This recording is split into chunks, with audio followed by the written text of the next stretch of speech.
महाभारत महाभारत महाभारत। जय फ्रेंड, आपका स्वागत है आपके अपने YouTube channel perfect science coaching centre में। तो अपन बात करेंगे क्लास कॉम्पिटिटिव एग्जाम। अगर आप लोग पहला वीडियो को नहीं देखे हैं तो प्लेलिस्ट में जाकर देख सकते हैं, ठीक है। तो सीधी बात, नो बकवास। चलिए अपन बात करते हैं यहाँ पर भौतिक विज्ञान की शाखाएं। हम लोग पढ़ चुके हैं कि विज्ञान किसे कहते हैं और भौतिक विज्ञान किसे कहते हैं। तो भौतिक विज्ञान यानी प्राकृतिक घटनाओं के अध्ययन को भौतिक विज्ञान कहते हैं। और भौतिक विज्ञान का जो अर्थ होता है प्रकृति, क्या प्रकृति, जो प्रकृति में जो घटनाएं होता है उसी को हम लोग क्या करते हैं, अध्ययन करते हैं।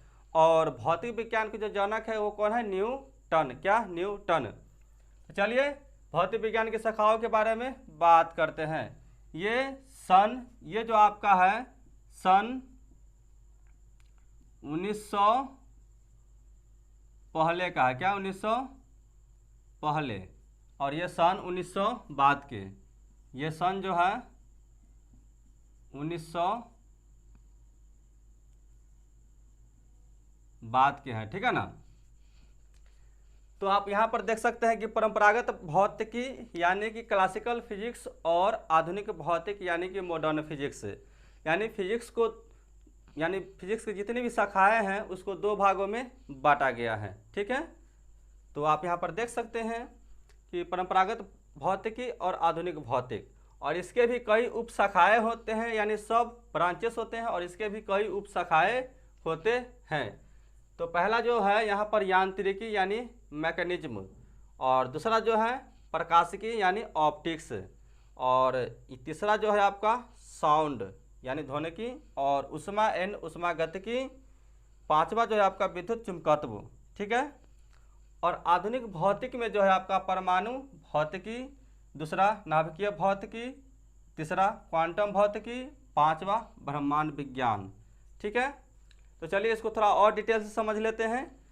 यांत्रिकी यानी विभिन्न बलों के प्रभावों में वस्तुओं की गति का अध्ययन क्या कहलाता है, यांत्रिकी भौतिकी कहलाता है, ठीक है।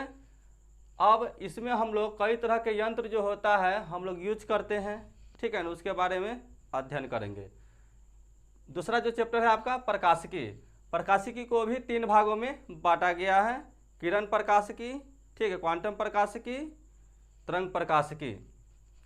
तो इसमें हम लोग पढ़ेंगे प्रकाश की जितनी भी घटनाएं होता है, अपवर्तन, विवर्तन, परावर्तन, ठीक है, व्यतिकरण, इसके बारे में हम लोग जानेंगे। यानी कि प्रकाश के गुणों, प्रकाश के जितने भी गुण हैं और प्रभावों का अध्ययन किसके अंतर्गत किया जाता है, तो प्रकाशिकी के अंतर्गत यानी ऑप्टिक्स के अंतर्गत। ध्वनिकी यानी कि ध्वनि गति एवं उसके प्रभावों का अध्ययन करेंगे। ध्वनि में हम लोग ध्वनि क्या है, ध्वनि की विशेषताएं क्या है, ठीक है, विभिन्न माध्यमों में ध्वनि का चाल क्या है, इसके बारे में हम लोग पढ़ेंगे। उसके बाद हम लोग पांचवा चैप्टर आपका क्या है, विद्युत चुंबकत्व, यानी इसमें हम लोग पढ़ेंगे विद्युत चुंबकीय बलों का अध्ययन क्या कहलाता है, विद्युत चुंबकत्व कहलाता है, यानी इलेक्ट्रोमैग्नेटिक कहलाता है। तो इसमें हम लोग क्या पढ़ेंगे, विद्युत चुंबकत्व, यानी कि विद्युत चुंबकीय बलों का क्या होता है, अध्ययन होता है। इसमें हम लोग विद्युत के बारे में जानेंगे। इसमें क्या जानेंगे हम लोग कि विद्युत का जो स्थिर वैद्युतिकी हम लोग पढ़े हैं 12th क्लास में, उसके बारे में, और विद्युत धारा ये सब जितने भी होता है, ठीक है ना, और चुंबकीय वैद्युतिकी के बारे में पढ़ेंगे। उसके बाद यहाँ पर हम लोग क्या पढ़ेंगे, परमाणु भौतिकी, यानी परमाणुक संरचनाओं का अध्ययन क्या कहलाता है, आपका परमाणु भौतिकी कहलाता है। इसमें हम लोग पढ़ेंगे इलेक्ट्रॉन, प्रोटॉन, न्यूट्रॉन, पॉजिट्रॉन इत्यादि के बारे में हम लोग पढ़ेंगे। उसके बाद नाभिकीय भौतिकी, क्या नाभिकीय भौतिकी, तो इसमें हम लोग क्या पढ़ेंगे, परमाणु नाभिक व नाभिकीय अभिक्रियाओं का अध्ययन, यानी परमाणु नाभिक में जो होते हैं प्रोटॉन और न्यूट्रॉन, इसके बारे में, उसके व्यवहारों के बारे में और संरचनाओं के बारे में पढ़ेंगे। किसमें, तो भौतिक जो है आपका नाभिकीय भौतिक में, यानी न्यूक्लियर फिजिक्स में। क्वांटम भौतिकी में क्या पढ़ेंगे, अणुओं, परमाणुओं और नाभिकीयों का अध्ययन क्या कहलाता है, आपका क्वांटम फिजिक्स कहलाता है। तो इसमें हम लोग क्या पढ़ेंगे, इलेक्ट्रॉन प्रोटॉन न्यूट्रॉन का जो व्यवहार कैसा होता है, और फोटोन क्या है, बोसॉन क्या है, इसके बारे में हम लोग बात करेंगे। यहाँ पर आप देख सकते हैं ब्रह्मांड विज्ञान, इसके बारे में क्या हम लोग पढ़ेंगे, खगोलीय पिंडों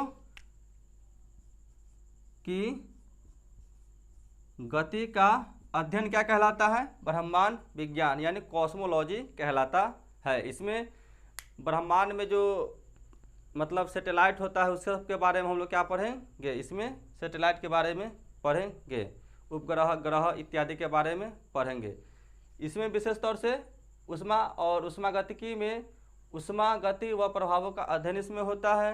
इसमें क्या है, ऊष्मा क्या है, ठीक है ना, ऊष्मा का संचरण कैसे होता है, और ऊष्मा के में कौन कौन से नियम लागू होते हैं, ठीक है, इस और ऊष्मा का ऊष्मीय प्रसार क्या होता है, इसके बारे में हम लोग पढ़ेंगे। ठीक है, आप लोग थोड़ा समझ गए होंगे, क्योंकि अगर आप लोग को ये वीडियो कैसा लगा तो कमेंट करके ज़रूर बताइएगा, और इसको फिर नेक्स्ट वीडियो में पूरे विस्तार से बताएंगे। ठीक है, थोड़ा सा पागल हूँ पर दिल का सच्चा हूँ, पागल सा हूँ पर दिल का सच्चा हूँ, ठीक है, थोड़ा सा आवारा हूँ मगर पगली तेरा ही दीवाना हूँ, मगर पगली तेरा ही दीवाना हूँ। कैसा शायरी लगा आप लोग कमेंट करके ज़रूर बताइएगा। फिर मिलते हैं नेक्स्ट वीडियो में, जब तक के लिए जय हिंद।